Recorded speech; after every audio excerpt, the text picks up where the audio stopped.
आइए हम लोग समझने की कोशिश करेंगे कि कल के सेशन में निफ्टी और बैंक निफ्टी के इंडेक्स में कौन कौन सी पॉसिबिलिटीज और कौन कौन से स्ट्राइक प्राइस को हमको ट्रेड करने का मौका मिल सकता है, जहां पर सबसे बड़े मोमेंटम होने की पॉसिबिलिटीज होगी।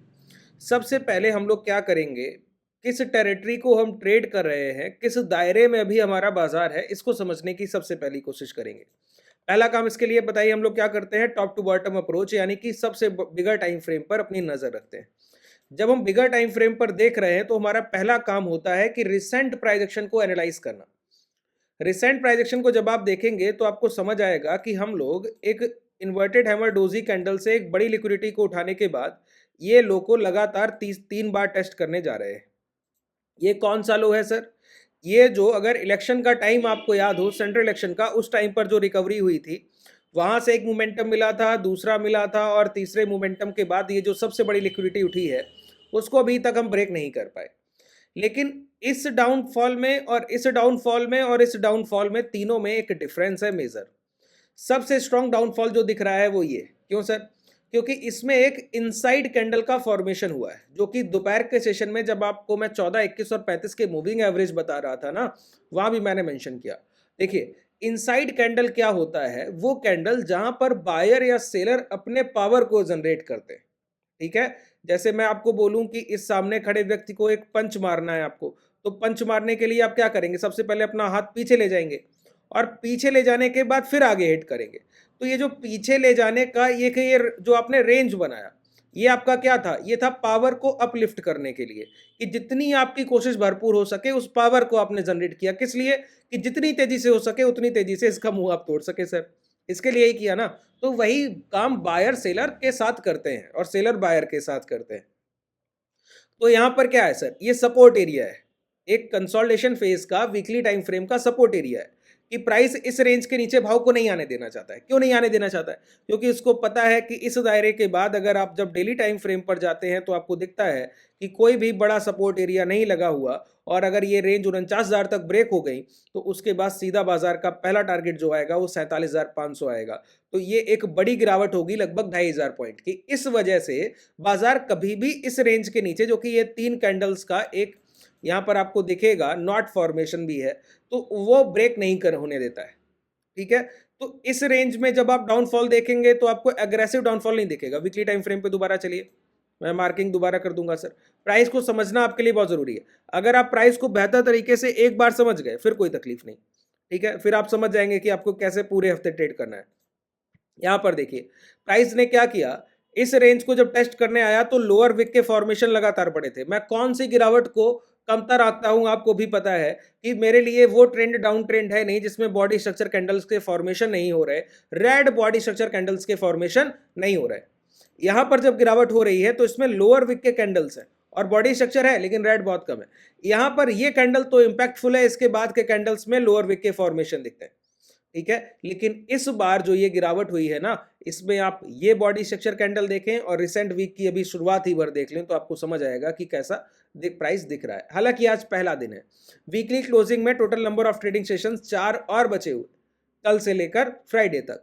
तो ये 4 ट्रेडिंग सेशन अगर आप बेहतर तरीके से ट्रेड करेंगे तो उसमें क्या क्या कोशिश होगी? पहली कोशिश है ये इनसाइड कैंडल। इनसाइड कैंडल पर अगर आप नजर रखेंगे तो आपको पता लगेगा कि कल बाजार में कब लॉन्ग या कब शॉर्ट करना है। तो आपके लिए इस रेंज के ब्रेकडाउन से ज्यादा महत्वपूर्ण है इस इनसाइड कैंडल का सेफ रहना, क्योंकि जितना भी डाउन साइड मोमेंटम मिलेगा ना हमको, अगर गिरावट इस बाजार में अब होगी तो उसमें पहली जो कॉमन चीज होगी वो ये कि इस इनसाइड कैंडल के हाई ब्रेक नहीं होंगे, और हाई का रेंज आपको बड़ा दूर दिखेगा सर। कहां दूर है बताइए? ये हाई का रेंज है 51,979, तो आप राउंड फिगर पकड़िए 52,000। आप बोलेंगे बाजार सर 50,500 ट्रेड कर रहा है और 52,000 का आप रेजिस्टेंस एरिया कह दे रहे हैं, तो इतनी दूर कौन? अरे सर, इस डोजी का पूरा रेंज ही रेजिस्टेंस एरिया है। इस डोजी का पूरा रेंज रेजिस्टेंस एरिया है, और इसमें जो सबसे स्ट्रॉन्ग रेजिस्टेंस एरिया की मार्किंग होती है उसको हम कैसे करते हैं? लोअर विक को अलग मार्क करना और अपर विक को अलग मार्क करना। ठीक है, ये काम सीख लीजिए सर। ये ठीक है, लोअर विक को अलग मार्क करना और अपर विक को अलग मार्क करना। अब समझिए, ये हमारे लिए रेजिस्टेंस एरिया है। पहला रेजिस्टेंस एरिया क्या है? ये पूरा रेंज 50,500 से लेकर 50,950। ये 500 पॉइंट का ये रेंज है। दूसरा रेंज है ये 51,300 से लेकर 52,000, ये पूरा ही रेजिस्टेंस एरिया है सर। तो प्राइस में जो भी अप डाउन ट्रेंड आएगा, प्राइस इस रेंज को रिटेस्ट करने आ सकता है। इसके अबव की अगर क्लोजिंग देने लगा तो मुश्किल है, तो गिरावट नहीं होगी। इसका मतलब है आपके लिए सबसे जरूरी जो प्राइस है हायर साइड 51,000। तो जब तक 51,000 का ब्रेक नहीं होता प्राइस, 51,000 के ऊपर कोई क्लोजिंग नहीं मिलती, तब तक आप किस पे काम करेंगे? सेल ऑन राइज पे काम करेंगे। अच्छा, ये जो सेल ऑन राइज का फॉर्मेशन है, इसमें दो तीन चीजें और पॉइंट आपके लिए ध्यान रखने लायक है सर। क्या? गिरावट तभी तेज होती है जब प्राइस में वॉलेटिलिटी हायर होती है। ये तो मैंने कई एक बार दोपहर के सेशन में भी बताया, इसके पहले भी बताया। वॉलेटिलिटी हायर कब होगी? जब विक्स अप ट्रेंडिंग होगा। तो प्राइस में डाउनफॉल आने के लिए या वीकली जो सपोर्ट आपने अभी देखे, कौन से सपोर्ट सर? ये वाले सपोर्ट। ये जो वीकली सपोर्ट आपने देखे, ये अगर आगे चलकर ब्रेक होंगे ना, तो इसके पीछे सबसे बड़ा मेजर फैक्टर क्या होगा? विक्स। विक्स का हायर साइड ट्रेंड होना। देखिए कितने फैक्टर, मल्टीपल कंफर्मेशन सर। जो ट्रेडर सिर्फ सपोर्ट के ब्रेक होने पर शॉर्ट करेगा, या फिर किसी रेजिस्टेंस के पास शॉर्ट करेगा, प्रीवियस डे हाई के बाद लॉन्ग करेगा, प्रीवियस डे लो के बाद शॉर्ट करेगा, वो दिक्कत उसके साथ यही है कि वो सिर्फ एक कंफर्मेशन को ट्रेड कर रहा है। तो सही तो वो होगा, लेकिन कितनी बार होने की पॉसिबिलिटी होगी? 40-50 टाइम्स। 100 में से 50, 40-50 बार आप सही हो जाएंगे। लेकिन वही काम अगर आपने मल्टीपल कंफर्मेशन पे कर लिया कि एक ही समय डे लो भी ब्रेक हो रहा है, प्रीवियस वीकली रेजिस्टेंस भी ब्रेक हो रहा है, विक्स भी हायर साइड ट्रेड कर रहा है, प्राइस भी अपने लास्ट स्विंग हाई तक चलकर नहीं जा रहा है, तो वो जो मल्टीपल कंफर्मेशन है ना, आपकी एक्यूरेसी को बहुत तेज बढ़ा देगा। जो आप 40-50% एक्यूरेट है इस बाजार में, वो चलकर आप हो जाएंगे 90-95% तक। तो मल्टीपल कंफर्मेशन को ट्रिगर करना सीखिए सर। इस पॉइंट को पकड़िए कि मल्टीपल कंफर्मेशन जो ट्रेडर ट्रेड कर रहा है वही सक्सेस है। जो सिंगल अपॉर्चुनिटी को ट्रेड करने की कोशिश करता है वही दिक्कत हो जाती है। तो जब भी आपको कोई ट्रेड मिलता है, जब भी आप एग्जीक्यूशन के लिए, इसको ध्यान ऐसे ही रखा जा सकता है कि जब भी आप एग्जीक्यूशन के लिए पहुंच रहे हो, कि आपको लगे कि ये ट्रेड एग्जीक्यूट करना चाहिए, पहले खुद से सवाल कीजिए कि कम से कम 3 कारण आपके पास होने चाहिए। जब आप खुद को वो 3 कारण दे लीजिए ना कि हाँ मेरे पास 3 कारण है इस ट्रेड को शॉर्ट करने के या लॉन्ग करने के, तभी उस ट्रेड में एंट्री कीजिए, नहीं तो नहीं।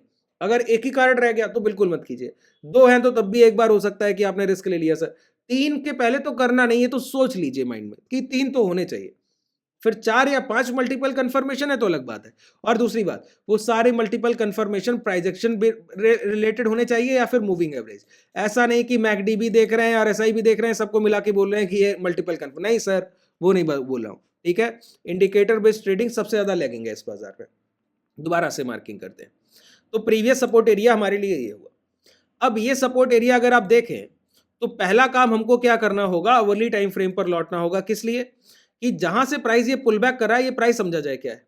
ठीक है, ये प्राइस क्या है जहां से अभी हम पुल बैक कर रहे हैं। तो यहां पर आपको देखने को मिलेगा मेजर ये एक इन्वर्टेड हैमर, ये कैंडल, ये डोजी, और यहां पर ये इन्वर्टेड हैमर कैंडल के बाद 4 से 5 कैंडल्स का फेयर कंसोलिडेशन। इस कंसोलिडेशन रेंज को सर मार्क कर दीजिए यहीं पर। अब कल के लिए सबसे स्ट्रॉन्ग सपोर्ट रेंज आपके लिए यही है। ठीक है, कि प्राइस देखिए ये स्ट्रॉन्ग सपोर्ट क्यों है सर? ये जो 5 कैंडल जो छोटी छोटी बनी है ना, ये सबसे बड़ा डिमांड लेकर बैठी है। अगर आप गौर करें इस रेंज को, अगर आप अच्छे से देखें, सॉरी एक सेकंड का टाइम, चार्ट को मैं थोड़ा बड़ा करना चाहूंगा कि आपको चीजें अच्छे से समझा पाऊं बेहतर तरीके से। यहां पर आइए, यहां पर मैंने आपको क्या बताया, ये इस रेंज को अगर आप देखें, ये जो 4 से 5 कैंडल होती हैं, ये सबसे बड़ा डिमांड लेकर बैठी है। कैसा डिमांड?